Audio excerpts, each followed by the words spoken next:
आज की कहानी एक ऐसी विश्व कन्या दुल्हन की जिसने शादी के बाद अपने 3 दुल्हों को मौत दी और 5 दुल्हों को मौत बांट दी और फिर पुलिस ने उसको गिरफ्तार किया।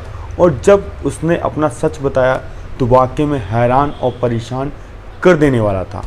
आपको विश्व कन्या के बारे में हम थोड़ी जानकारी बताते हैं। आप सभी ने विश्व कन्या का नाम सुना होगा। विश्व कन्या वो लड़की जो वैदिक काल में विश्व कन्या के युग में जन्म लेती थी, फिर उसके घर वाले उसको थोड़ा थोड़ा जहर पिलाते थे और वह फिर जहरीली बन जाती थी। उसके बाद जो वहाँ के राजा महाराजा उस क्षेत्र में रहते थे, फिर वह उस कन्या को अपने पास रखते थे और राजा महाराजा जो उसके शत्रु थे उसी फिर विश्व कन्या से उनको डसाते थे, जिसके बाद उनके शत्रुओं की मौत हो जाती थी। और कहा जाता था कि जो विश्व कन्या थी उसकी शादी नहीं कराई जाती थी। अगर शादी उसके पति से कराई जाती थी तो वह अपने पति तक को मार देती थी। यह तो रही पहले के राजा महाराजाओं की बात, मगर उत्तर प्रदेश के मुजफ्फरनगर में एक ऐसी विश्व कन्या जिसने अपने 3 आदमियों की मौत दे दी। आखिर वह कैसे गिरफ्तार हुई और एक विश्व कन्या वह कैसे बनी, ये सबसे बड़ा सच आइए हम आपको बताते हैं। आप सभी को नमस्कार, मेरा नाम रवि है। अगर आप हमारे चैनल पर नए हों तो सब्सक्राइब बेल आइकन जरूर दबाएं। यह सच्ची घटना चालू होती है उत्तर प्रदेश का एक ज़िला है मुजफ्फरनगर और उसी के अंतर्गत एक थाना आता है जिसका नाम है तिवानी थाना। यहीं पर एक परिवार रहा करता था और परिवार में माता पिता और एक उनका 28 साल का लड़का। अब लड़का थोड़ा बड़ा हो चुका था, तभी परिवार वालों ने सोचा क्यों ना एक अच्छी सुंदर सुशील लड़की देखी जाए जो कि उनके घर की बहू बने। तभी माता पिता जो आसपास के जो उनके रिश्तेदार थे, तभी उन्होंने कहा कि कोई अच्छी सी लड़की हो मेरे लड़के के लिए बताइए, मैं अपने लड़के की शादी करना चाहती हूँ। तभी एक परिवार आता है उन परिवार के पास, कहता है कि मेरी भी लड़की एक है, अगर कोई अच्छा लड़का मिल जाए तो हम लोग शादी कर लेंगे। तभी लड़का लड़की दोनों लोगों को मंदिर में दिखाया जाता है, एक दूसरे को पसंद करते हैं और फिर पंडित जी के कहने के बाद डेट और मुहूर्त मार्च 2024 का निकलता है। अब मार्च आ चुका था, शादी का दिन आ चुका था। तभी लड़के वाले बारात लेकर लड़की के वहाँ पहुँचते हैं और वहाँ सब कार्यक्रम होता है, सब रस्में रिवाज होती हैं। अब वह लड़का सुबह अपनी नई नवेली दुल्हन को लेकर घर पहुंचता है और तभी लड़की का भाई कहता है कि हमारे वहाँ एक रिवाज ये है कि जब बहन अपने मायके या ससुराल जाती है तो उसका भाई भी एक रात वहाँ पर रुकता है, क्योंकि इसलिए अगर बहन को कोई दिक्कत लगे, अगर उसको परेशानी हो तो वह उससे साझा कर ले। तभी लड़के का बाप कहता है हमें कोई इतराज़ नहीं है, अगर आपको चलना है तो साथ चल सकते हैं, आपका भी स्वागत है।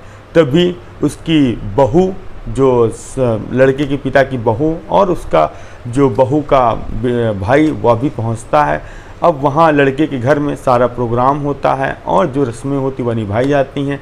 अब शाम का समय बीत चुका था, घर में जो गीत संगीत चल रहे थे और उसी बीच अब सज चुका था सुहाग रात का मंडप। अब वहीं पर लड़का पहले पहुंचता है और जो कि उसकी नई नवेली दुल्हन वहां बैठी थी घूंघट में, वह पहले बातचीत करता है, उससे हालचाल पूछता है कि और सब बहुत ही अच्छा चल रहा था। तभी रात में सब लोग खाना खाते हैं। खाना खा के जो पति पत्नी नई नवेली दुल्हन थे वह अपने कमरे में जाते हैं और जो आपस में बातचीत करते हैं उसके बाद सो जाते हैं। और सुबह जैसे ही दुल्हे की आंख खुलती है तो देखता है जो उसकी नई नवेली दुल्हन वह कमरे में नहीं है। वह पहले उठता है और जब घर के कमरे के बाहर निकलता है और माँ से पूछता है माँ बहू कहाँ है, क्या कोई काम कर रही है क्या? तो उसकी माँ कहती है वह तो अपने कमरे में थी, या तो बाहर आई ही नहीं। तो जो उसका बेटा था वह हैरान और परेशान हो जाता है और देखता है कि जो उसके जेवर जो उसने रात में उतार के रखे थे अलमारी पर वो भी गायब हैं और कुछ सामान जो पैसा है वह भी गायब है। तो वह जो उसका बेटा वह हैरान और परेशान हो जाता है। अब देखता है कि जो उसका साला साथ में आया था वह भी ऊपर लेटा था छत पर, वह भी नहीं है। इसके बाद अब दूल्हे को समझ आ चुका था उसके साथ बहुत बड़ी ठगी हुई है और तभी वह जो पास के थाना भाग के अपनी माता और पिता के पास जाता है। इस पूरे घटना के बारे में बताता है कि ऐसी ऐसी बात थी और यहाँ से मैंने शादी की थी और वह दुल्हन सुबह फरार हो गए। अब पुलिस वाले उस महिला के खिलाफ ठगी का मुकदमा दर्ज करते हैं।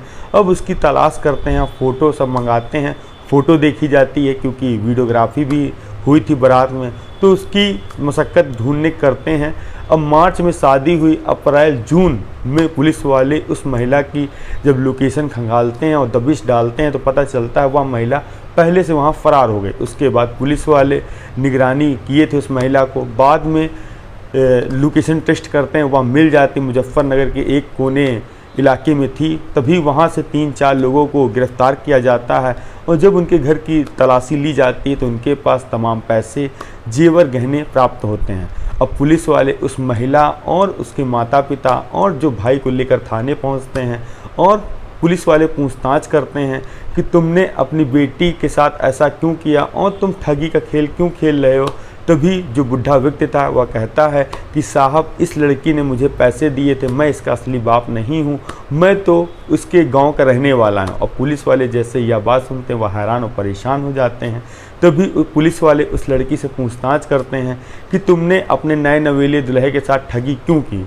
तभी दुल्हन एक ऐसी बात बताती है जिसको सुनने के बाद पुलिस वाले भी हैरान और परेशान हो जाते हैं। तभी वह कहती है कि मेरी तबीयत ख़राब है। तो पुलिस वाले कहते हैं तुम्हारे साथ ऐसा क्या है। तो वह लड़की कहती है मेरे को HIV रोग है। अब जैसे ही पुलिस वाले यह बात सुनते हैं वह हैरान और परेशान हो जाते हैं। उनको पहले लगता है कि यह लड़की मजाक कर रही है। पुलिस वाले जो नज़दीकी जो स्वास्थ्य केंद्र था वहाँ पर उसको लेके जाते हैं। जब उसकी HIV की रिपोर्ट निकाल कर सामने आती तो उसमें भी वह HIV पॉजिटिव थी। अब पुलिस वाले भी हैरान और परेशान, और तभी उस लड़के से जिसके साथ ठगी हुई थी उसका भी करवाया जाता तो वह भी निकल कर सामने आती है। तो वह दुल्हन बताती है कि उसने 3 शादी की थी जिसके बाद उन दुल्हों की मौत हो गई थी, 5 से और की वो भी पॉजिटिव हैं। अब पुलिस वालों ने कहा कि यह तुम्हारे साथ कैसे हुआ, क्यों हुआ। तभी वह बताती है कुछ साल पहले जो उसके पिता थे उनकी मौत हो गई थी, इसके बाद उनकी माँ, उसकी भी मौत हो गई, यह अकेले रहती थी। तभी एक दिन इसको काफ़ी कमज़ोरी लग रही थी और काफ़ी तबीयत ख़राब हो गई। इसने आसपास के जो दवाई खाने थे वहाँ से दवाई ली मगर इसको कोई आराम नहीं मिली। तभी मुजफ्फरनगर का एक सरकारी अस्पताल था, वहाँ जाकर इसने अपना बॉडी का चेकअप कराया तो पता चला यह HIV पॉजिटिव है। तभी वहाँ के डॉक्टरों ने, जो वहाँ के आसपास के NGO थे, वहाँ पर संपर्क किया, इस लड़की के बारे में जानकारी दी। तो NGO वालों ने इस लड़की को दवाई के साथ साथ वहीं पर शिफ्ट कर दिया और उसकी देख रेख में सभी के साथ उसका अच्छा इलाज चल रहा था। और उस पर बंदिश ये थी कि वह किसी आदमी से मिल नहीं सकती थी और ना तो किसी से कोई बात कर सकती थी। अब उसको यह बात बहुत ख़राब लग रही थी कि मैं, बताओ, जो कि सबसे बातचीत करती थी, आज मुझे बंदिश में डाल दिया गया है। तभी वह अचानक वहाँ से फ़रार हो जाती है, अपना मोबाइल स्विच ऑफ कर लेती है। इधर पुलिस भी उसकी तलाश कर रही थी और NGO वाले भी ढूंढ रहे थे। तभी वह एक संकल्प लेती है, क्यों ना अब मैं समाज के बीच रहकर एक अच्छी ज़िंदगी गुजारूंगी और यह सब कुछ नहीं होता है। इसके बाद फिर उसने एक माता पिता झूठे अपने ख़रीदे और एक भाई जिससे भाई ख़रीदा और बताया कि यह मेरी फैमिली का हिस्सा है। तभी वह नए नए टारगेट खोजती और नए नए दुल्हों से शादी करती और उनके साथ संबंध बनाती और संबंध बनाने के बाद वहाँ से पैसा और जेवर लेके फ़रार हो जाती। इसी तरह इसने 7 से 8 जगह शादी की और रात में संबंध बनाया और फिर उसके बाद फ़रार हो गए। जब पुलिस वालों ने उन सभी की डिटेल मांगी और सबका HIV कराया गया तो सभी पॉजिटिव मिले जिसके साथ उसने संबंध बनाया था। तभी पता चला 3 दुल्हे ऐसे हैं जिनकी मौत उसी गंभीर बीमारी के चलते हो गई है। अब पुलिस ने उस महिला को गंभीर धाराओं में केस दर्ज किया और जो उसके साथ सारे लोग इन्वॉल्व थे उनको भी मुजफ्फरनगर की जेल में भेज दिया गया और उस लड़की का वहाँ पर इलाज कराया जा रहा है। और कड़ी सुरक्षा के तहत एक लड़की ने कितनी ज़िंदगी बर्बाद कर दी जिसका कभी किसी ने कल्पना भी नहीं की थी, और जिनको मंशा थी अच्छी दुल्हन लाने के लिए घर, वह एक ऐसी बीमारी घर ले आए जिसका कोई भी इलाज नहीं है। यह कहानी सुनाने का उद्देश्य हमारा किसी को परेशान करना नहीं बल्कि आप लोगों को जागरूक करना है कि शादी ब्याह एक ऐसी चीज़ होती है वो ज़िंदगी भर चलती है। तो इसीलिए सूझबूझ से काम करें और जब तक पूरी तसल्ली ना हो तब तक कोई ऐसा कदम ना उठाएं जो आपकी जान का दुश्मन बन जाए। हम मिलते हैं आपसे नई कहानी, नई शुरुआत के साथ। जय हिंद, जय भारत।